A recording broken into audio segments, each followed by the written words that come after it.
Ready? Ready for the class? Hi guys, first of all, welcome to this new class, new batch, first day session. And in any competitive exams of English literature, the most important thing is British history. We are going to talk about British history chronology. When you are preparing for your exams, the first and most important thing is your British history understanding. Do you know that there are various ages and every age has a different time structure? In this class, first and most important thing that I'm going to tell you is the timing of British history one by one. So here we have to go. Please write down these things. The first age we have is Anglo-Saxons. Yes, my dear students, first age Anglo-Saxons so that you never forget that. Timings को note कर लो, note down all these timings so that you never miss it. First thing, talking about Anglo-Saxons, normally 450 to some people call it 1340. In some books, you will find it 650 to 1340. In advanced level books, you can find it 450 to 1066, 650 to 1066, right?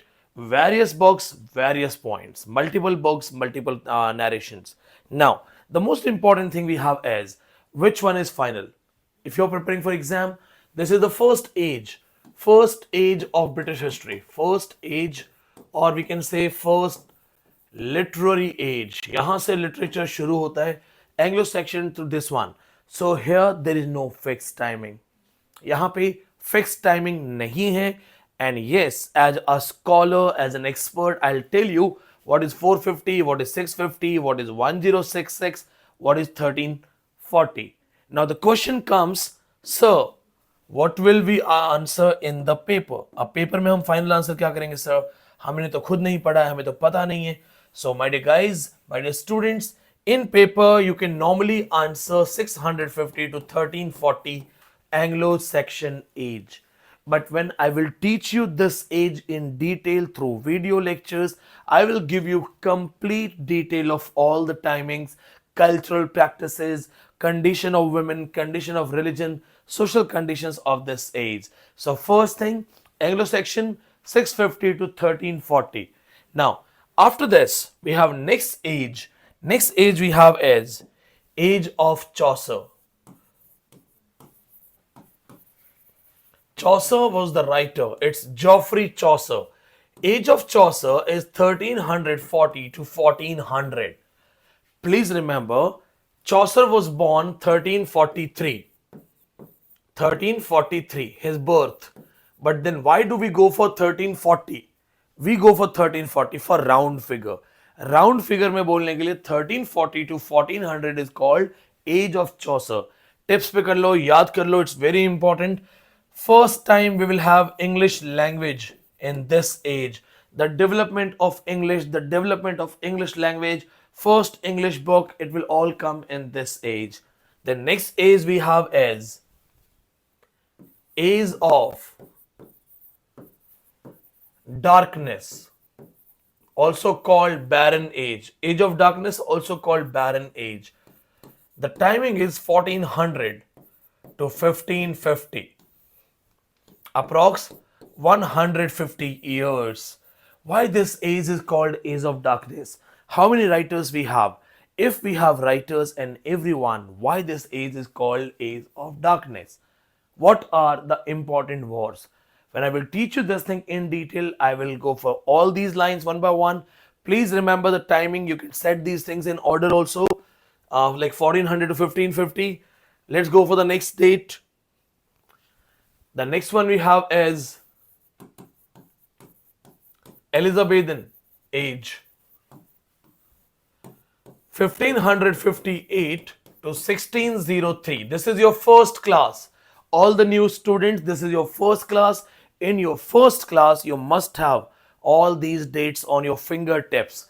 1558 to 1603. Why? Because the Queen of England was Elizabeth. Elizabeth became the Queen of England in 1558. Very important age for drama, for poetry, for sonnets, for lyric poetry, for essays. William Shakespeare comes in this age. Then comes Jacobean age. Jacobean age timing is 1603 to 1625. Minor age, so not very important. I will tell you this particular date in this detailed thing. Uh, Primarily, this is known for Revenge Tragedy, Webster, Massinger, Giles Fletcher, Beaumont. These are the writers here.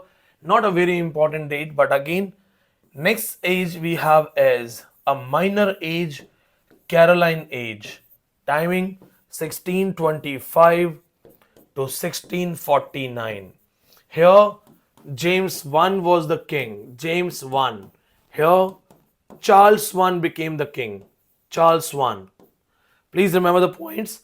James I, Jacobean age, Charles I, Caroline age. Both are minor ages, not very important ones. Then we go for the next one. Next age is the age of Puritans. Puritan age, timing 1649 to 1660. Religious age, Milton comes here. Paradise Lost will come in this particular age. Timing yaad rakhna, this is the brief timing session. Then 1660. Restoration age starts. Restoration age 1660, 1702. Now I must tell you, 1660 to 1702, there are so many things. A lot of political issues, then abolishment of parliament, then a battle of 1688, then the battle of 1694. There are many things that I will teach you in detail. But this is religious age. This is the age where the French writers, French literature, French influence came to England. And after this, we have Augustan age. Augustan age 1702 to 1744.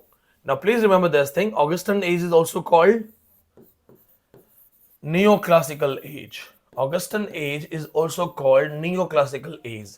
Same timing, 1702 to 1744. Why this is called Augustans? Why it is called Neoclassicals? Who are the famous writers? Alexander Pope, Jonathan Swift, Edison, Steele. All these writers come in this genre. Heroic couplet style, artificial literature. It all comes here. And then we go for the next one. The next one we have is pre-romantic age. All the new students, don't worry. This is just first step, basic step of your learning. ये आपको tips पे करना है. You have to have these things on your tips. To be a topper, to crack things, one must understand that British history is divided in many parts and we have to understand these things. This is a basic introduction. Then we will go for all ages one by one so that you understand all the ages. Pre-romantic age 1745 to 1798, they started dealing with nature. And then comes romantic age. 1798 to 1837 is called romantic age. Wordsworth, Keats, Coleridge, Shelley, everybody comes here. Purely romantic, nature, mountains, valleys, rivers. And after this comes the most important age, Victorian age. Maximum questions in literature are formed from this particular age. First Industrial Revolution, religious issues, science versus religion. Robert Browning, Dickens, Hardy, Tennyson, Elizabeth Barrett Browning. Everybody comes here. This is called Victorian. Why? Because Queen Victoria, she became the Queen of England in 1837. So 1837 to 1901, Victorian age. And then we go for modern age. Modern age 1901, from 1901 to 1945, modern age. First World War, Second World War comes here. With the end of Second World War, the life generation got changed and becomes postmodern age. Postmodern age of literature is the toughest portion of exam. 1945 to it can be taken to 1990s, And after that, we have contemporary age. After 1990, we have contemporary literature. And here we have culture studies and other things. Contemporary age after 1990. Normally, no books teach after 1990. Only JNU and DU teach these things. So I will also teach you all these things. Repeating once again, my dear students, modern age 1901 to 1945. 1945 is actually end of World War II. So make sure you remember these. First of all, remember these. To make it easy for all of you, I'm writing the dates once again. You just have to have them in order. 650, 1340, Anglo-Saxon. 1340, 1400, Chaucer. 1400, 1550, Age of Darkness. 1558, 1603, Elizabethan. 1603, 1625, Jacobean. 1625, just hold on. Okay, we go for this. 1625, 1649, Caroline. 1649, 1660, Puritan. 1660 to 1702, Restoration. 1702 to 1745, Augustans or Neoclassicals. 1745 to 1798, Pre-Romantics. 1798 to 1837, Romantic. 1837 to 1901, Victorians. We have done these things. Then 1901 to 1945, Moderns. 1945 to 1990s, Postmoderns, and 1990s to next, Contemporary. Just like the way I remember all these things, you have to remember. अगर exam में topper बनना है तो जैसे मैंने ये सारी चीजें याद कर रखी हैं, because once you remember all these dates, you will be able to remember anything in your exam. When I qualified my 10-time net, the first concept was have revision, maximum things memorized, so that if you have a lot of things in your brain, exam will become easy. You're going to beat the best students. So the best students who are prepared by the best teachers will be like this. They will be sharp. What you do today, write down all the names, all the dates, mug it up, because when we will have rapid fire, you will be able to answer these things. And remember, that was basic introduction. That was basic introduction, because when I will teach you, I will give you a lot of details, then a lot of details, then a lot of details. This alone will take 15-20 lectures, a lot of details. So I will give you everything. You just have to promise yourself that I'm in the best class. My teacher has qualified exams again and again. He is teaching us having University of Delhi standard. I will work hard to be like him. I will work hard to beat my teacher and become better than my teacher. Become better than your teacher. ये सब याद करना है, बहुत simple है, बहुत आसान है. Your time starts now. See you in the next class where I will introduce the first literary age. I will also tell you how to read, how to make notes, and how to study. And I would strongly recommend, if you can afford, if you come from influential rich families, money is not an issue for you, I suggest you go for notes material. It will save your time. You will have all these things printed in your hands. So when one student will read and write, you will just read and revise. So read and revise will help you more in exam. That's my strong suggestion. See you in the next class. Once again, I welcome you all in my classes. This is Vineet Pandey, and I promise you to give all my knowledge. You have to promise me that, sir, we are going to give 100% and we will crack the exam. Thank you so much.